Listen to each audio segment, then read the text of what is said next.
Alright people, it's time for the second installment of this series where I build a nemesis deck for a warband from every season. Last time I did it with the Sepulchral God and I made the Daring Delvers work for them. I'm not sure I made it work, but I built the deck for them at least. And I got some positive feedback, so it felt really encouraged to continue the series.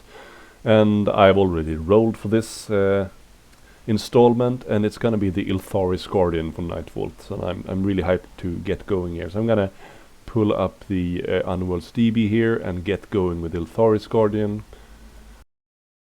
And this time I've decided to go for the Fearsome Fortress as well. So, but I'm gonna start with their own cards to see what we have to work with here. We have a couple of searches here which are not too shabby. Lith Spirit is scored when you do a second reaction in a round. Songs of Hatred is when you do the second spell in a round. And we have one for killing someone with a charge action. So all three are pretty decent, right?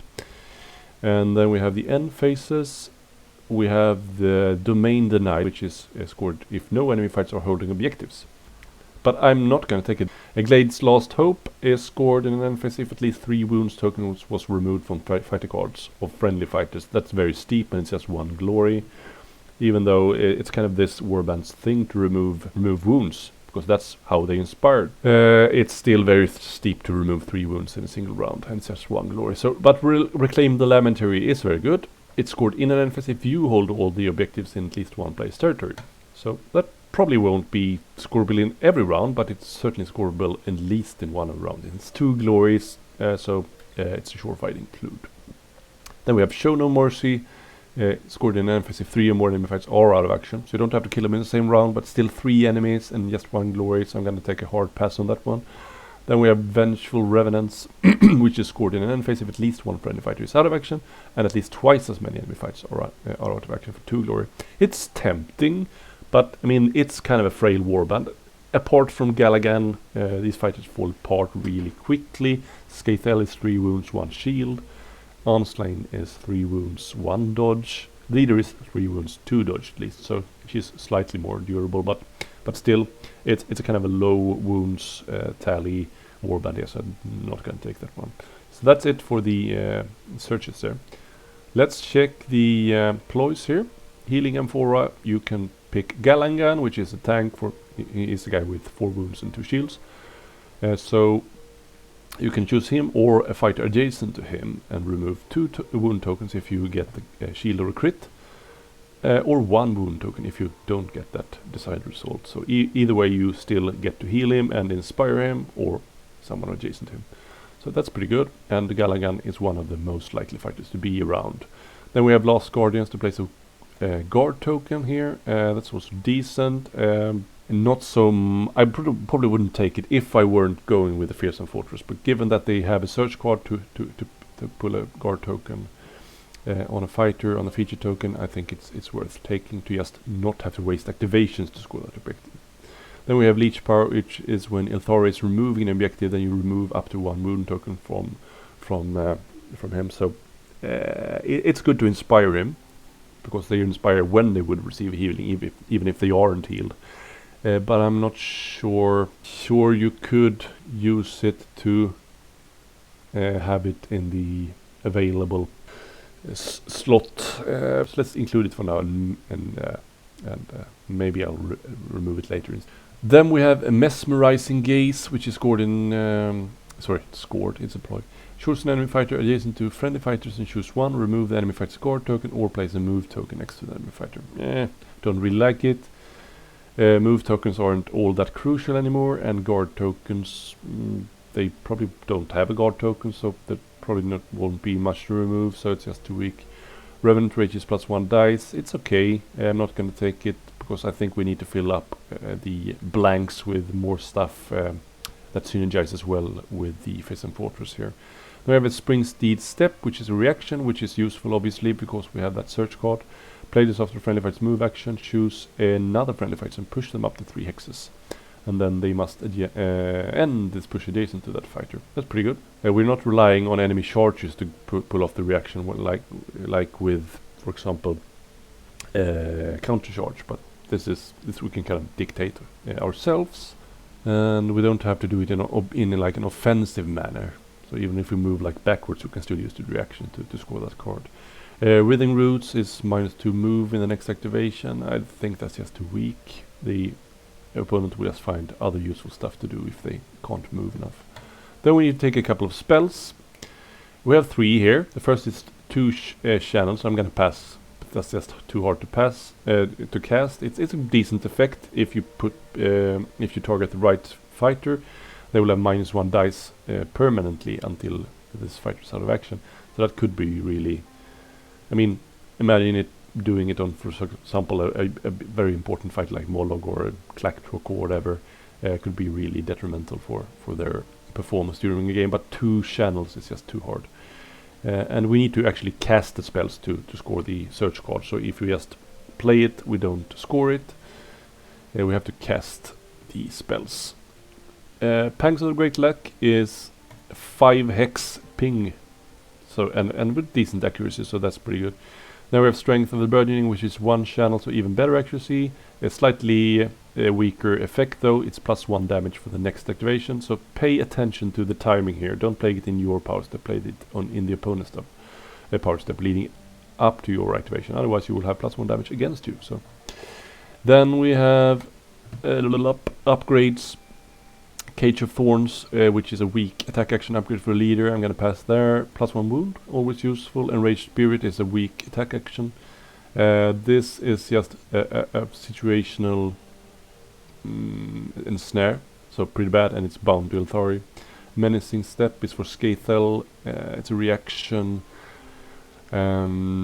which is just too weak. It's potentially to push, but it's for Skaethel, and he might just not live. So Pinning Shot is for Anslane, which is considered to be 2 supporting fighters, but she's not a melee fighter, so yeah. And it's just for 1 person as well. So yeah, Spiteful Thorns is a potential like a ping reaction when the leader is attacked adjacent. Yeah. Not only do you have to be adjacent, but you also have to be range 1. So even if you're adjacent with range 2, it doesn't work. So it's pretty bad. Unflinching Guardian is reaction during an enemy fighter's attack action that targets a friendly fighter supported by this fighter after defense roll, but before the attack roll succeeds or fails, you can reroll 1 defense dice. No. Vengeful Blow is for Skaethel, which is a very weak attack action, at least in its base. It's 1 range, 2 swords, 1 damage, but it has +1 dice and +1 damage for each friendly fighter out of action. But it needs 2 friendly fighters to be better than his inspired attack, because his inspired attack is 3 hammers, 2 damage with cleave. So no. Then we have Warding Stance for Galagan, which I will take because it's +1 defense with the best fighter in the warband. So he will be potentially then 3 block inspired. Not inspired, he's 2 block base. He doesn't even need to be inspired to have 3 defense with this card. And with guard tokens abound, he will be a beast as well. So, alright, so that's it for their own cards. So let's now jump over to the Fearsome Fortress deck and fill up the search spots here. Bold Sortie, I like this card. You start on a feature token in your territory, and you do a charge action. You don't have succeed. It's dirt easy. Earthworks, we've already said that we gave that the guard token employee just to score this card. A friendly fighter is given a guard token. Yeah, that's it. And you have to be in a feature token. So, very, very easy.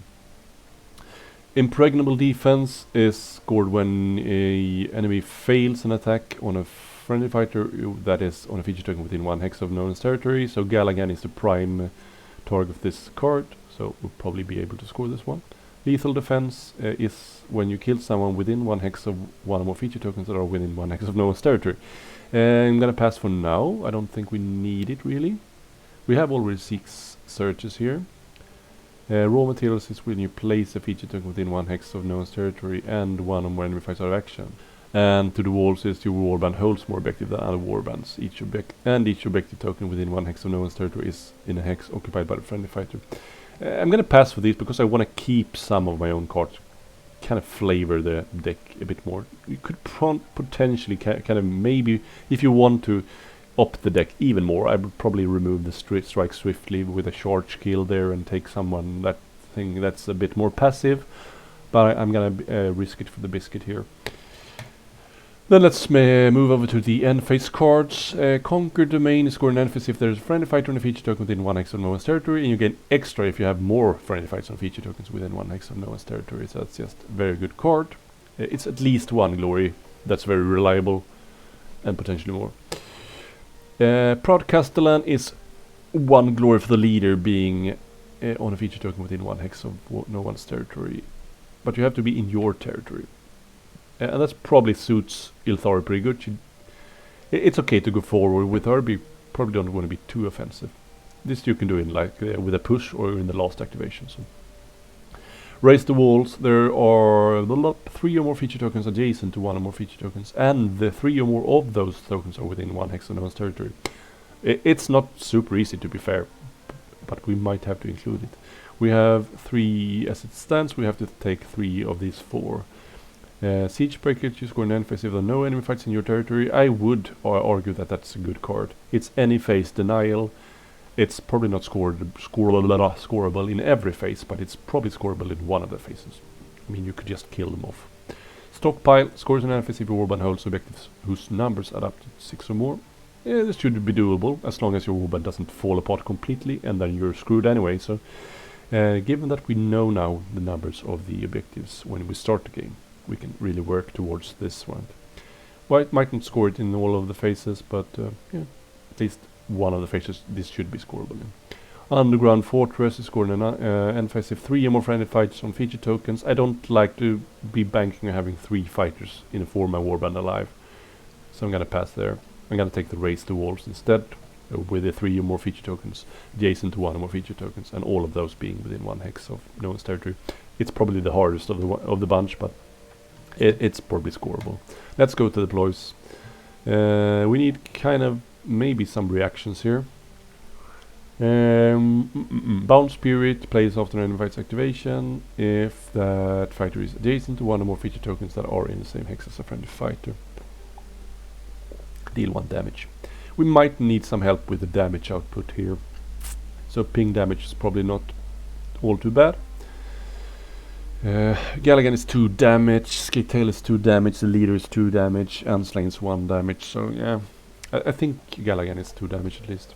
Let's see his inspired side. Yeah, he still has 2 damage. Skitail is potentially 3 damage with that crit reaction, but still the damage output here isn't awesome, so probably need a little bit of help with the damage output.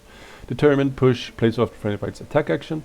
Pick 1, push that friendly fighter 1 hex towards the hex their target occupied during the declare attack step, or 1 hex towards the nearest feature token. I mean, it's pretty good for the kind of theme of the deck, right? Nullwood Tusks, reaction plays after an enemy fights ends a move action adjacent to 1 or more feature token. Stagger, I don't really like that one. Healing Ward, yeah, heal 1 for a friendly fighter on a feature token. It's very good for this warband. Healing cards are fairly rare, so we'll probably include them. How many do we have now? We have 9, including the spells, so only 1 more, and we probably may need to remove some of the warband specific card if you want to have better synergy here with the Fearsome Fortress. Makeshift Bombardment, choose 1 friendly fighter and feature token, choose 1 enemy visible to that friendly fighter and within 3 hexes of that friendly fighter, pick 1. Stagger or push the chosen enemy fighter. Nah, I think we should kind of rather push our own fighters than push the enemy fighters with this deck, I think. Opportunistic reprisal plays after an enemy fight's attack action. Sure, that if that fighter is staggered, nah. Ready for anything is +1 defense to each friendly fighter on a feature token in the next activation step. That could be hilarious on Gallaghan if he already has that upgrade to have, and maybe the guard token. So he's potentially then 4 block on guard. yeah, a man can dream, right? For all of those things to transpire. I mean, it's okay. Redeploy, choose 1 friendly fighter on a feature token in your territory, push that fighter up to 4 hexes. At the end of that push, the fighter must be on a feature token. And that's a very strong push. Yes, it has a caveat that you have to end on a feature token and start on a feature token, but it's still very good. You could potentially have that walking wall upgrade as well, then you don't need to stand a feature token.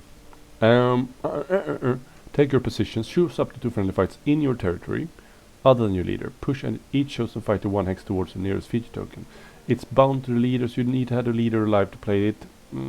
I don't like to have potentially dead cards in my deck. And the last one is to place a snare token within 1 hex of 1 or more friendly fighters.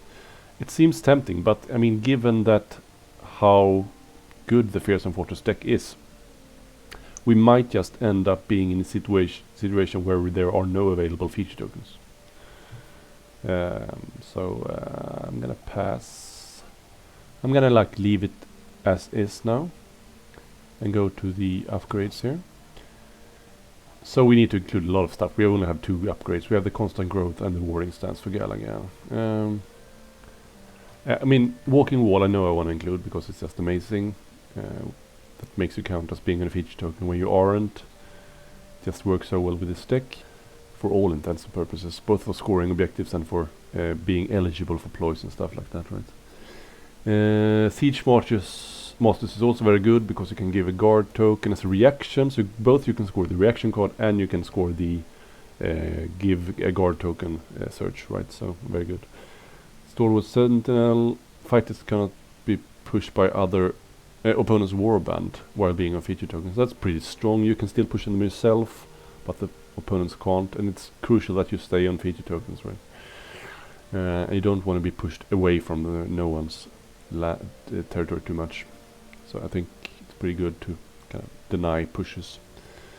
Defensive charges of this fighter activation stagger each enemy fighter adjacent to 1 or more feature tokens that are in the same hex as friendly fighter. I'm not too keen on stagger, to be fair. And we don't really need to kill much stuff with this deck either. +2 move, except during a charge reaction after friendly fight's activation. Pick 1 feature token in an empty hex adjacent to this fighter. Place this feature. That's pretty good. We can kind of manipulate the feature tokens and make them be closer to Noma's territory to score that end phase card. Mason Squeeze Hammer is decent, right? I mean, for Unslain we could use a melee option. But let's wait. We have now 6 upgrades and we have 1, 2, 3, 4, 5, 6 to choose from. Let's take Star Maw. A 4 range attack action is always useful.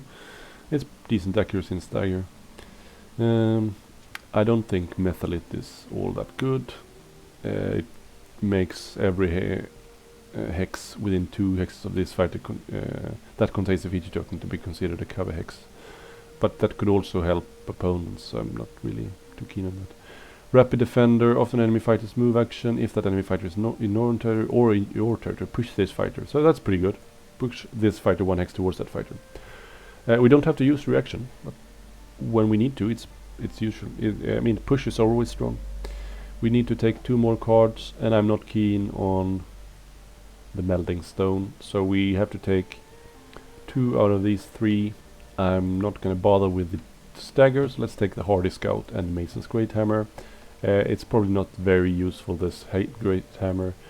It has 2 hammers to damage with Cleave and Grievous though, so it's for range 1 it's better than Galagan's standard attack, and it's also better than Anslain's melee attack, so the Grievous could help with the damage output as well. So that is it. So here it is. Let's just go over it real quick and explain why I did as I did. Lift Spirits needs to cast 2 spells in a round.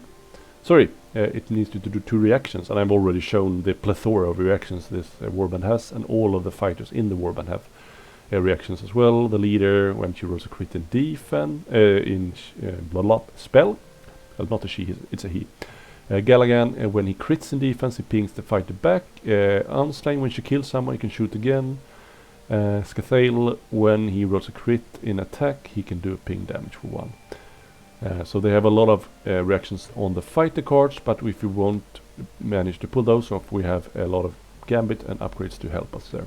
Songs of Hatred is scored when you do the 2nd spell in the round. It's not super easy, but we have 2 spells to help us here, and the leader's own spell attack. We have to succeed though. Successfully cast. So it's not a surefire. Strike swiftly, you have to kill someone with a charge. No other caveats. Bolts of Tea, you start a charge on the feature token in your territory. And then we have Earthworks, which is scores immediately after friendly fighters given a guard token, and while being on a feature token within 1 hex of known territory. And Impregnable scores immediately after an enemy fighter's failed attack action that target a friendly fighter on the feature token. And yeah, we have the +1 defense for Gallaghan. He's gonna be the guy standing up front and just taking hits. Reclaim the lab interior to hold all objectives in at least one place territory. It should be scoreable in one of the rounds. Conquer Domain is to have a fighter on a feature token within 1 hex. That's super easy. You could potentially score more glory with it. Proud Castellan, scored if your leader is on a feature token in your territory that it's within 1 hex of no one's territory. Don't really want to go forward the leader, but given that it's on your side, we could make it work. Don't have to go there early. Just go there late activation and try to protect him as much as possible, because we don't want to have a dead leader with his warband. We want to have ability to cast those 2 spells.